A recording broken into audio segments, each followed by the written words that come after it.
18 Anne-Gret Kala, kui siin kohtunik Luisa Klaar puhus vilet. Saku Kartma ja Tammik kohe enda teenitud karistuslöökiga löömas ja kohe väga hea löök ka. Tammeveski tal päris jõuliselt küljes rippumas. Rannastu säilitab palli, lükkab Tammikule. Tammikas proovib veel löögile minna, annab hea söödu karistusalasse, Mehemets lööb ja küll aga sai sellega koondise pausil. Aga nüüd on Lillemets minemas, Lillemets on 1-1 ja lööb värava 13. minutil. Vaatame siis kordusest ja Repkinilt lihtsalt ilma tseremoonitsemata pikk pall liini taha, seal Pedak ei jõua järele Lillemetsale ja Saku püüab tulema hakata, kaotab palli, Tammik lööb värava 2-0 20. minuti alguses ja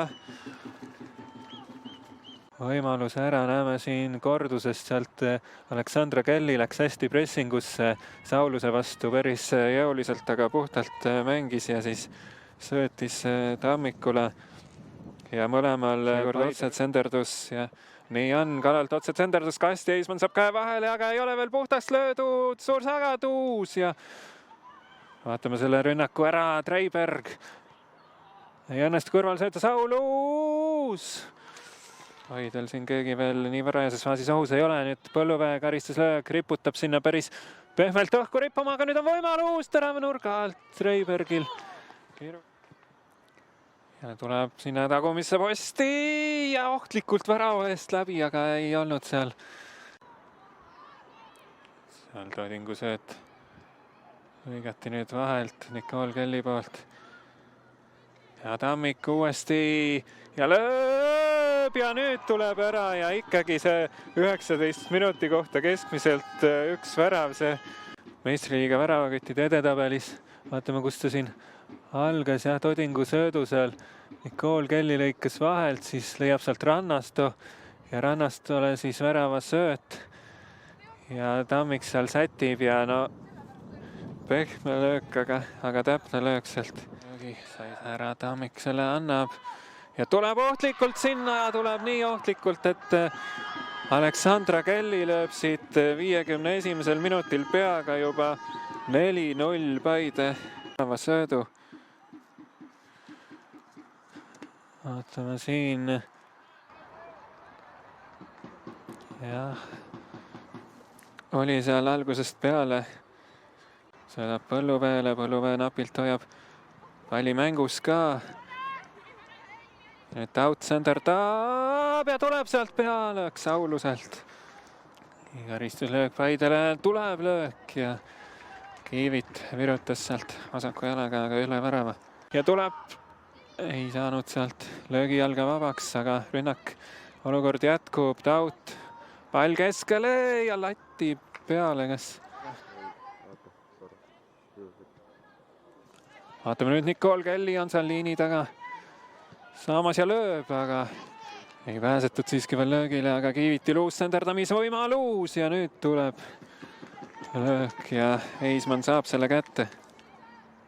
Mehemets jätkavalt palliga murrab ennast karistusalasse, tuleb sööt Nicole Kellyle ja Taut eksib sööduga, aga Pedak sai kätte, saab ise vigastada ja samal on Paide tulemas 1-1, Nicole Kelly on 1-1 väravavahik Eismanniga ja Eismann super tõrje. Purustati Harjulaagri 5-1, siis nüüd ollakse saamas kindlat võitu Sakus, kui nüüd Saku tuleb veel, kas tuleb veel auvärava ja tuleb auvärav ja Katriin Saulus taastab oma koha väravaküttide edetabeli ainuliidri koha peal ja Saulus nüüd lõi värava ära. Näeme kordust ka.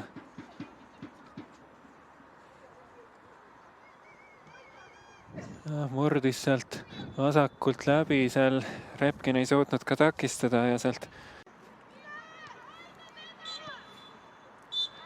Ja nüüd lõpuvile kõlab. Luisa Klaar puhub selle ära, nii et 4-1.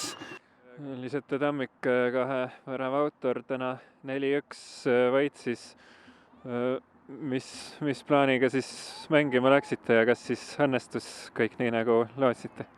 Ma arvan, et jah, seis räägib enda eest. Meie plaanid toimis täna.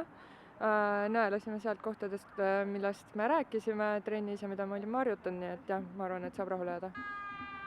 Sul endal nüüd 102 minutit ametlikku jalgpalli sel aastal ja 5 väravat siis koondise ja klubi peale kokku, et võib vist enam-vähem rahule jääda, et seal 20 minutit per värav. Kindlasti saab rahule jääda, et võib-olla isegi väga hea, et ise ei oodanud, et nii hea algus, aga mul on lihtsalt hea meel, et need on võidud olnud ja et ma olen saanud panustada siis nii koondises kui ka klubis võitudesse, et selle üle on super hea meel ja tõesti väga rahul. Täna juba mängisid natuke rohkem kui poole ja kas oledki siis juba seal 53 minuti vormis, et millal siis 90 minuti vormis? Ma arvan jah, et võtame niimoodi nädala kaupa ja päeva kaupa, et vaikselt tõstame koormusi ja kui jalg peab vastu, siis saab edasi minna nende tõstmistega, et niimoodi vaikselt. Mille poolest siis Sakust täna paremad olite? Ma arvan, et kogu tiimi sooritus oli väga hea. Kindlasti oli palju elemente, millest kas või press võtta, palliga mängus, lahendamised, et kõik see, et lõime omad momendid ära ja seega 4 väravat ja saab väga rahul olla. Ja need sinu 2 lööki, kas tulid enam-vähem nii välja, nagu tahtsid? Need 2, mis ma ära lõin, võib-olla jah, isegi ootamatult head, aga kindlasti jäi paar olukorda kripeldama, aga samas üldpildis ma arvan, et tõesti saab rahule jääda ja kogu tiimi esitlusega üleüldse, et väga hea energiaga tulime ja mängisime omad olukorrad lõpuni.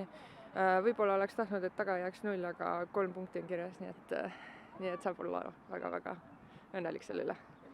Kas avavoorus 0-3 kaotus tuli siis selle tõttu, et sind ei olnud või kuidas kuidagi ebaloogiline, et 0-3, kui nüüd olete 2 suurt võitu järjestanud? Ma arvan, et esimene mäng võib-olla oli ka, esimene mäng on alati natukene sellisem närvilisem võib-olla, see ootusärevus on nii suur. Mille taha see jäi, ma arvan, et pigem tiimi mingite nüansside peale, ma ei ütleks, et sellepärast, et mind ei olnud kindlasti mitte, aga jah, ma arvan, et mingid momendid, mida me ei tabanud mängus ära, võib-olla liiga rabistasime seal esimeses mängus, et jah, pigem selle taha, ma arvan. Aga nüüd siis, kas Paide siis tundub selle meistriliigaga olevat juba hästi kohanenud ja selline tormihoiatus, et võitsite 3 väravaga Sakut, kes eelmises voorus oli võitnud Florat? Ma arvan, et meil on hea tiim mängijatega, kellel on kogemust meistriliigas. Kindlasti ei ole lihtne mingil moel, kui tiim tuleb teisest liigast kohe meistriliigasse, aga ma arvan, et kogu tiim on väga hästi komplekteeritud ja meil on häid noori ja häid kogemusega mängijaid, et see, ma arvan, moodustab sellise väga hea miksi.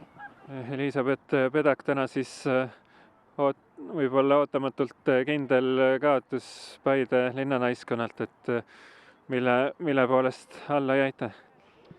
Esimesel poolel tundsime, et palliga meie toetusnurgad jäid liiga kaugele võib-olla ja ise nägin, et rünnakutel kiirustasime, et mängisime liiga kiirelt sööte ettepoole, kuigi tegelikult oleks võinud rahulikult tagasi tuua, kikutame tagant, otsime neid käike, et Paide tuli päris kiirelt ka pressi, ehk siis selle esimese söödu peal oligi mängijal päris palju vastaseid peal ja sealt oligi raske kuhugi edasi veel mängida.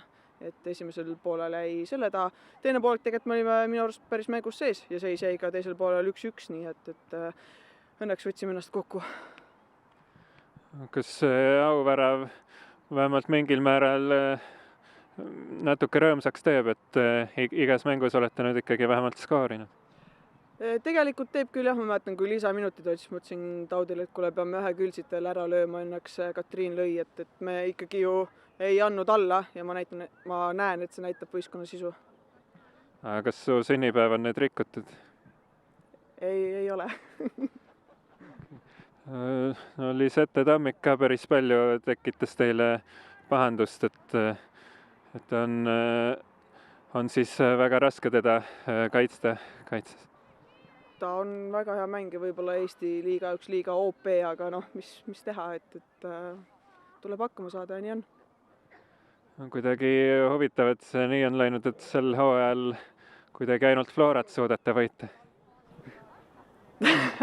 nii on vist läinud küll ja teisipäeval tuleb nendega uuesti mäng, nii et tundub, et sealt tuleb võit ja siis lähmegi edasi, et tegelikult võtame mängu haaval, et siin on veel Paidega 4 mängu ja kõikide teistega ka veel väga palju mängida, et ei saa veel midagi öelda, et ainult Florat võidame.